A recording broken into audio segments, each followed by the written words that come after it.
Coming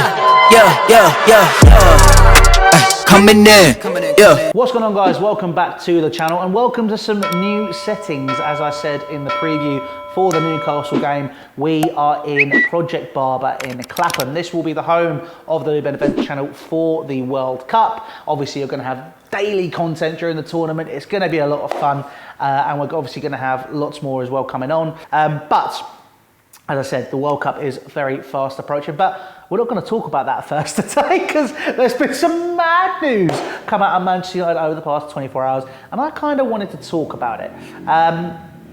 In a very interesting turn, I think is the best way to describe it. Cristiano Ronaldo has decided to come out and say that the club have betrayed him. He doesn't respect Erik Ten Hag. The club hasn't moved forward, etc, etc, etc, to Piers Morgan, of all people. Now, if you follow me on Twitter, you'll know that a few months ago I did put Piers Morgan in this place. I stand by that. He's a wanker. I don't care. Obviously, monetization might fake an issue for that, but I've used that word rather than another one, which Joe will bleep out now because he's a massive Joey's in the corner. He's going to have a lot of fun because Piers Morgan, you're a That's it, end of that. More importantly, we're going to talk about Ronaldo and we're going to go through his comments. So let's go to the first ones, which I think is the most interesting. We're going to go straight in with the Erik Ten Hag comments. He said, I don't have respect for him because he doesn't show respect for me.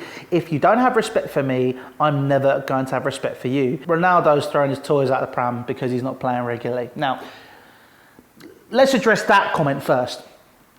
Erik Ten Hag has had nothing but respect for Cristiano Ronaldo. Cristiano Ronaldo is a player who is 37 years of age, is nowhere near the peak of his powers that he was at Real Madrid when he's winning multiple Ballon d'Ors. Even Juventus, let's be pretty honest, he's still scoring a lot of goals for Man United. Granted, he did really well for them last year, but let's be honest, Manchester United were in a bit of a state last year, and Erik Ten Hag has come in and slowly turned it around. Obviously, we talk about the Brentford game thinking, is that still it? Are they still in trouble? Not really, no. Manchester United looking fairly stable going forward. There's a unity in the squad. There's a unity behind closed doors. There's a unity in the backroom staff. And obviously the only person who disrupts that unity is Cristiano Ronaldo when he decides that he's just going to walk off when he doesn't get a certain amount of minutes and get in his car and go home.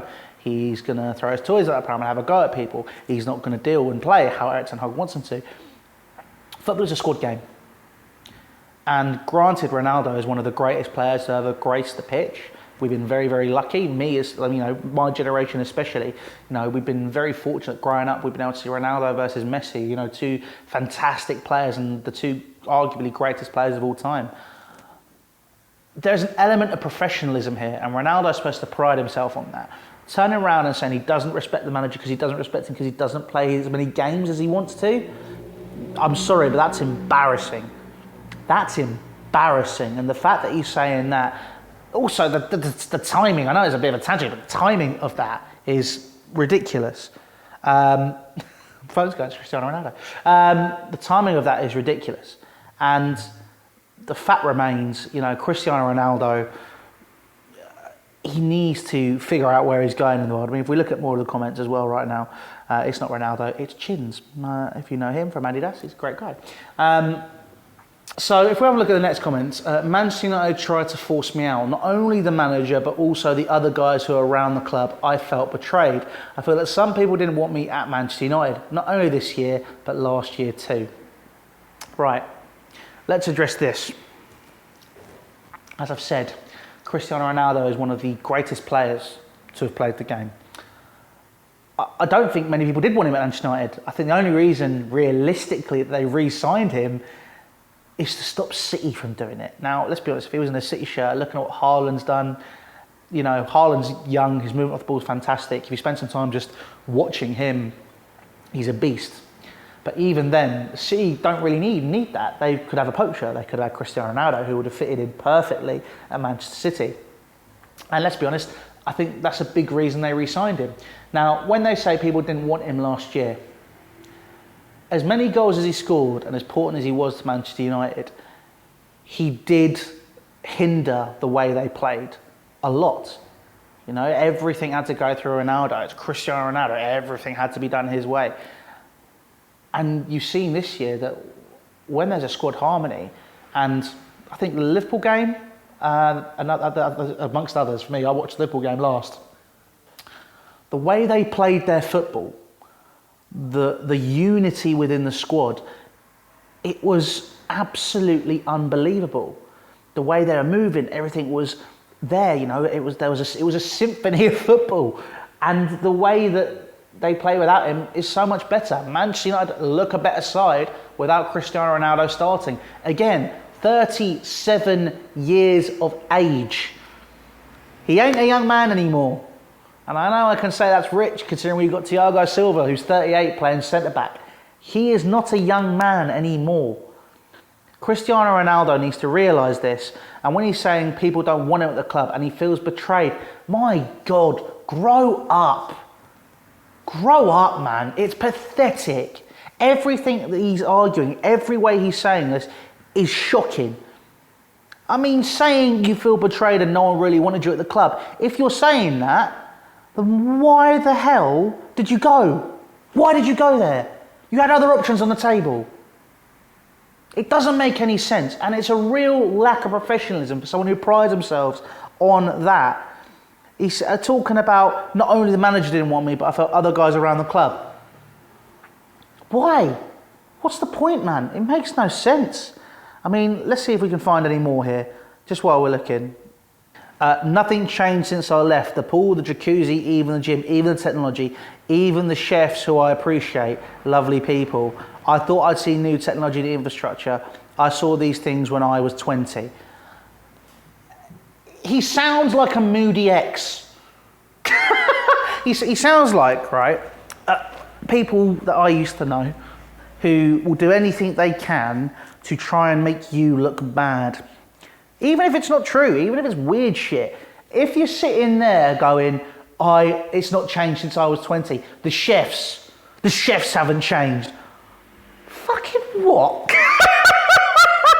What is he on about? The way that he's talking about some of this stuff it's insane. It's ridiculous. Then when you turn around talking about the chefs, the technology bit, I semi-understand. Let's be honest, Manchester United as a club have stagnated. The biggest defender of the Glazer, the biggest protector was Alex Ferguson, inadvertently or not. He was bringing the club forward still, winning trophies, and he left at the right time because he knew this was coming. So when all of this has happened, Ronaldo's turned around talking about fucking jacuzzis. Like, what is the point in that? You know, he turns around and goes, as Picasso said, you have to destroy it to rebuild it. And if they start with me, for me, it's not a problem. So he's basically trying to cover his tracks here. A club this size should be at the top, but this is not the case. There is no excuses. It takes time to rebuild, Cristiano. It does. And I mean, I'm going to do a video on that about Chelsea and Graham Potter after this. You'll see that tomorrow. So obviously, Ronaldo today, not tomorrow, daily content, as I said. But the fact that they're turning around and saying shit like that, I mean, come on, man. It's just like he's trying to cover his tracks, you know? Nothing has changed here since Sir Alex left. When I decided to return to Manchester United, I followed my heart. So Alex Ferguson said to me, it's impossible for you to come to Manchester City. And I said, okay, boss. Again, covering his tracks, talking about his old manager, trying to basically make it all good PR. Ridiculous. Everyone can see through that. The worst bit for me, though, and I said this on my Twitter, right? He talks about Ralf Rangnick. Now, Ralf Rangnick is a fantastic, fantastic person within football. If you do your research, you'll understand why, and I'll talk more about it shortly. But the comment says, if you're not even a coach, how are you going to be the boss of Manchester United? I'd never even heard of him. All right, okay. We'll talk about that briefly. Ralf Rangnick, in his day, was a fantastic coach. Very switched on, knows what was good for Manchester United. I put forward his transfer options because he was going to be their sporting director as well. So there was a structure to the club. Noticed that they were rebuilding. And I put him in almost a similar category to Bielsa. Now, I don't talk about that as a coach, I talk about that as a person within football. As a coach, though, within that person within football, he has a following, a cult following, if you will. Now, Bielsa's got Guardiola, Pochettino, right? Ralf Rangnick has Jurgen Klopp, Thomas Tuchel, a lot of fantastic German coaches look to Rangnick because he invented the Gegenpress pretty much. He's got a very stylized way. He's obviously done what he did with the Red Bull network. The reason he got the job at the Red Bull network was because of his sporting exploits as a manager. Ralf Rangnick is a very good coach. What the problem there is, and people can say what they want, but the problem there is Cristiano Ronaldo is not willing to accept responsibility. He's not willing to accept that maybe, just maybe, he's not been great. He's throwing it in someone else's face because he can't accept his own issues. It baffles me. It baffles me why he's saying all of this stuff. Talking about his manager, talking about his former manager, but then trying to cover it up by saying, I love Fergie, I love Manchester United, I love the fans. Great, good for you. What Manchester United has done here has covered it up pretty well and covered their tracks with their statements, all saying they're going to look at it, finding Ronaldo 1 million. But there is no way back from this. What he's done here, the timing of it, the style of it, the person he's done it with, Piers Morgan, the thank you very much, Joe. He's pretty much ended his Manchester United career. And what would have been considered a glittering career, yes, it's maybe a bit of a swan song for him coming back recently, but he's a figure which people could really believe in. You know, young players were looking to him. Look at Garnacho, the young lad who asked if I can do your celebration, if I can do certain things. Throwing your toys out the pram as a 37-year-old man because you can't accept that you are not as good as you used to be is pathetic. He's closed the door in his career at Manchester United. And God forbid if Chelsea sign him. I do not want Ronaldo at Chelsea. Why would I want Ronaldo at Chelsea after this? You can talk about the shirt sales. You can talk about the qualities that he brings to a team. You look at Juventus. He drove a wedge between his teammates at Juventus. They did not like to play with him by the end. Ronaldo at Manchester United, the same thing has happened. Why would you want that? And why would you want to spend £500,000 a week on a player like Cristiano Ronaldo at 37, who doesn't deliver? Now, Chelsea are lacking goals, I hear you scream. We need a goal scorer. Why not just go and get Ronaldo for a short period? Why invest that much money in someone like that? Think about the culture. Think about what Graham Potter's trying to do. Again, another video for another time. I'll lean into it. I'll follow up with it. But you want to have a culture which makes people feel good about themselves, that makes people want to grow. If you're always having to worry about appeasing a man-child, then you are never going to get anywhere. This is the problem. Player power, people always moan about, is a problem. Manchester United are going to have to deal with this in a very, very particular way. And I was on the phone to a mate earlier trying to figure out, what would you do if you're Manchester United? Would you just sell him in January? Or would you just cut your losses? Football players are played quarterly. He's going to be gone by the end of the season. If he was to stay to the end of the season, you're looking maybe about that 10 to 15 million pound bracket that you'd be spending that money on. Maybe just try and get 10, 15 million in January. Failing that, get rid of him. Cancel his contract while he's at the World Cup. Take the hit. Manchester United are going to need to do that. Right now, it's all about building blocks. This is a stumbling block, but I think Erik Ten Hag and Manchester United are on a very, very, very, very good path. Credit to them, where it's due. Fair play, they're building.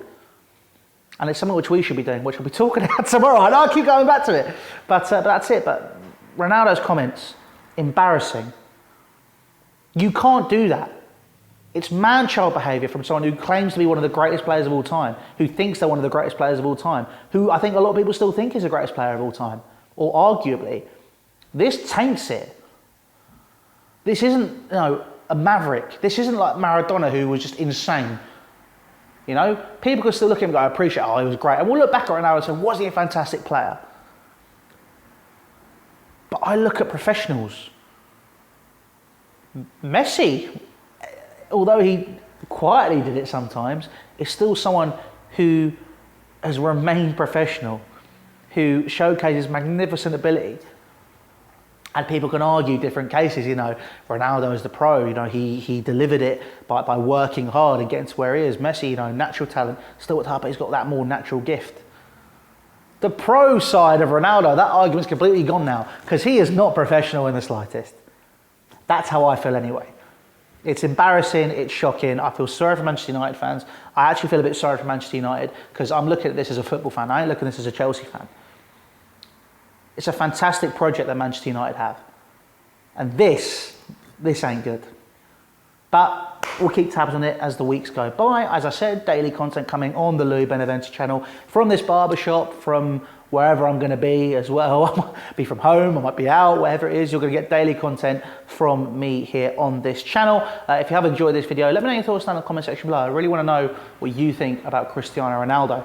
But other than that, guys, hit the sub button, hit the like, make sure you hit the socials that come up on the screen right now. Let me know all your thoughts down in the comment section. And please do sub. You know, we're trying to grow. I'd like to hit, I'm going to go small. I want to hit a K before the end of the World Cup. That would be nice. This for me, we're just building slowly. I'm going to have fun with it. I'm going to enjoy it. I'm cutting hair. I'm loving it. And I want to showcase it to you guys as well. So if you do want a haircut as well, hit up the socials. But other than that, guys, take care of yourselves. See you later. Ta-ra.